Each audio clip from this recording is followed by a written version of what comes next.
Hello there, boys. So a bit of a change up from my usual format of videos. I'm just going to be talking today about some tips and tricks for you guys for sparring. So my personal favourites, why I throw certain techniques, how I set up the techniques in the first place, and hopefully you guys enjoy it compared to my normal Google slide, Loom style presentation videos. Let me know if you guys actually enjoy this type of content as well, because it takes a lot more time and effort to make these videos than it does for Google slide presentation videos. So if you guys don't enjoy it, then let me know in the comments. If you do enjoy it, let me know in the comments, because although it takes a long time, it is probably way more fun to make. Hopefully you guys enjoy the sparring. Hopefully you guys get some tips and tricks from me that you guys can use in your sparring. So one of my favorite techniques to throw is the old leg kicks. And as you can see right now, I'm using it more as a naked low kick attack, and this is, in my opinion, a lot easier to use than just the jab alone. A lot easier to land and a lot more effective too. So this is just me landing some naked low kicks for the time being. The better the opponent, the less likely you're going to be able to land a naked low kick. So one of my favourite ways to set up the low kick is by using my cross, whether I just go straight for the cross into the low kick or I end on a cross into the low kick. I also very much like using the left hook to set up my low kick too.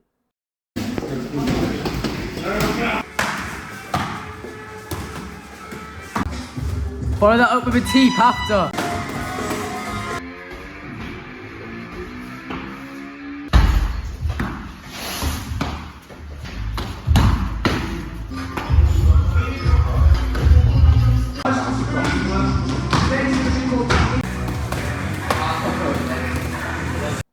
I also very much use the rear overhand to set up the low kick, whether it's a slip inside overhand or just throwing a naked overhand into the rear low kick.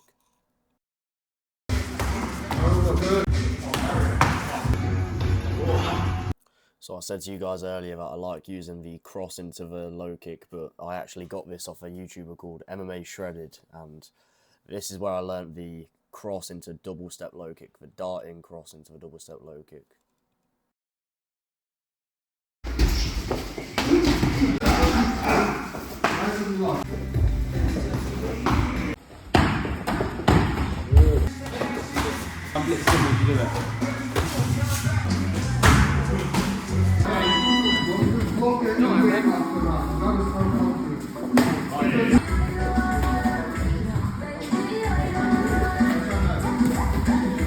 I occasionally will use the darting cross to set up other attacks too.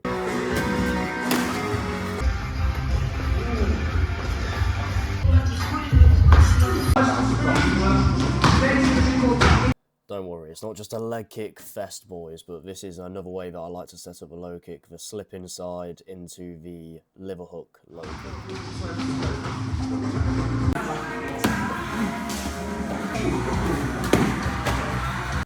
Okay, moving on to rear body kicks. I will set up these body kicks in many different ways. Sometimes I will use it as a counter to the jab. When they're extended on the jab, I will just send the body kick because they're exposed. Or I just use it as an intercepting type of weapon. So here's a few different variations. I use the body kick anyway.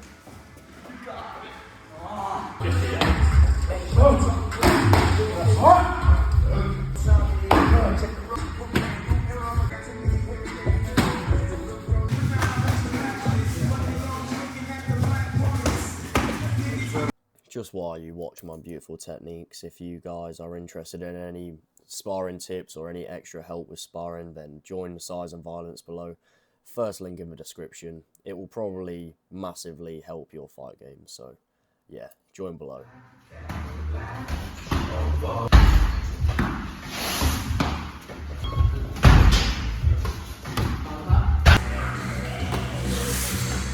So, because I throw a lot of right kicks, I throw a lot of right leg kicks, right body kicks, right teeps, I will use that to set up my right hand. So what I'll do is I'll give them the illusion that they're going to receive a right kick. It could be at many different targets, but then I'll step into the southpaw stance and land into my right hook. Here's a few different variations I use.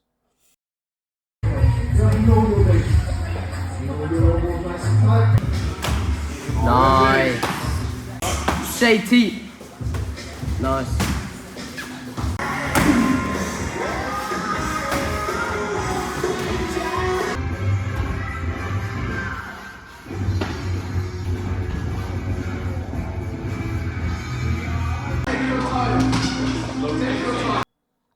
also use a lot of teeps as well off the lead or rear leg when they're starting to come towards me. So whether I go for a rear roundhouse kick and then go straight in for the teep, or even ending on a kick and then as they come towards me they'll get teeped, or even after a punching combination as they start coming towards me. It's more of a intercepting shot to stop them from coming forward as much.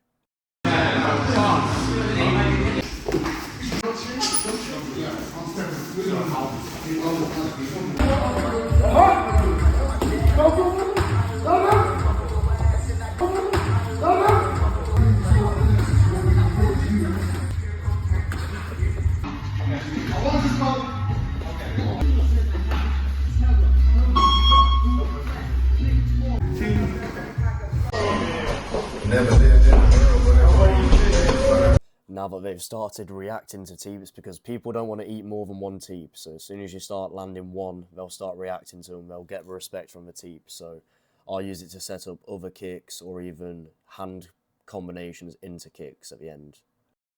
I also use the jumping teep quite a lot, so I either use this to chase people down and land an attack, or even as they're coming towards me. I usually typically use this on taller opponents.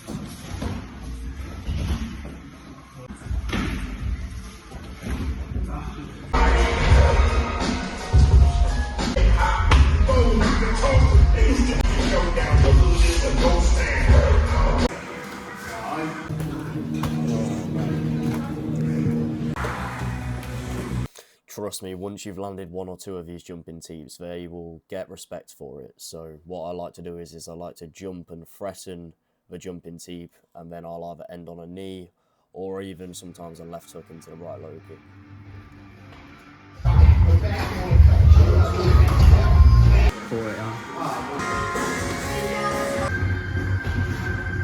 That's enough lead teeps now. I also really like the rear teep, whether I've just thrown a lot of roundhouse kicks or whether I'm just throwing it as a naked attack again. Okay, so this is one of my favourite intercepting shots. So this is a step away left body kick. This is one of the rare attacks I throw off my lead leg. I do throw a lot of lead leg attacks as well, but most of the highlights so far have been lead leg attacks.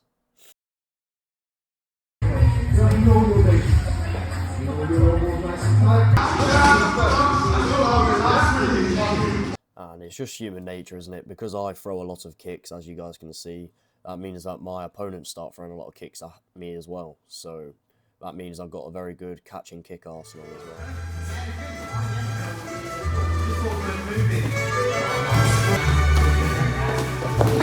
Okay, rarely against shorter opponents I'll go to the body, but when I'm against somebody a lot taller than myself, I will quite often use a lot of body punches.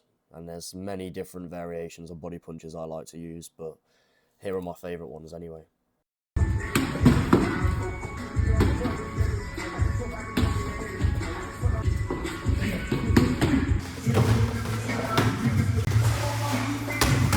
Hands to the body.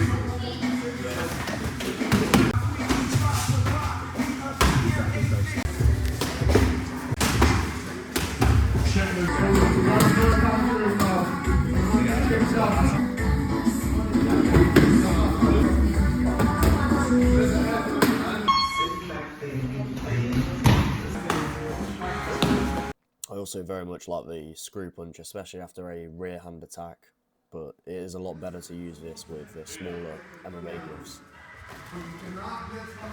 At the moment, I absolutely love knees. As you can see from this clip right now, it's a double feint kick into the right knee, and it looks like Shakira hips, don't it? So yeah, it looks very funny, but it catches a lot of people out. And then I also set up my right knee in many different ways. I'll use the lead hook to set it up, I'll use the cross to the body, I'll use the rear overhand to the head, and then when I break off the clinch, I like to throw a head kick as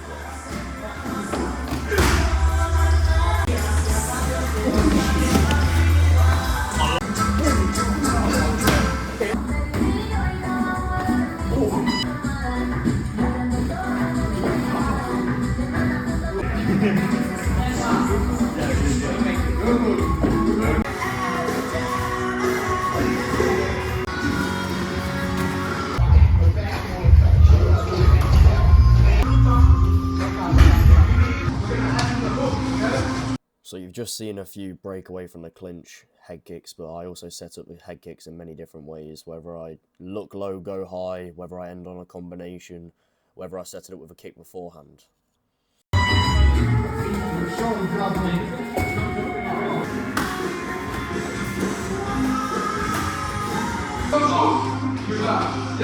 Occasionally, I like to throw a few little flashy kicks, whether it's a Rabona kick like you would in football, whether it's the crescent kick, or just some other types of flashy kicks, off the cage kicks, many different variations.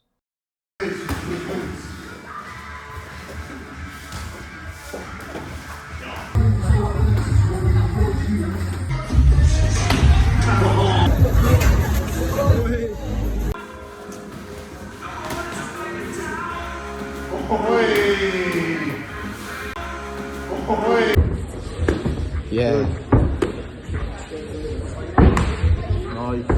That's the end of the sparring tricks, boys. That's all the tricks I'm going to give you for free anyway. So hopefully you guys enjoyed. Hopefully you guys learned a trick or two. And let me know if you guys want to see any more type of sparring videos. And if you do, then you can just join Styles and Violence. It costs $15. That's a Netflix subscription, but instead of it being Netflix full of shit, it's going to be full of martial arts techniques, how to get into amazing shape, martial arts, anything that you probably need as a man to self-improve. So yeah, join Styles and Violence below, $15. It's not a lot of money. And it also has tactics that you need for sparring, fighting in MMA, whatever. And if not, then boys, like, share, comment, subscribe, all of that type of stuff. And I'll see you on the next one.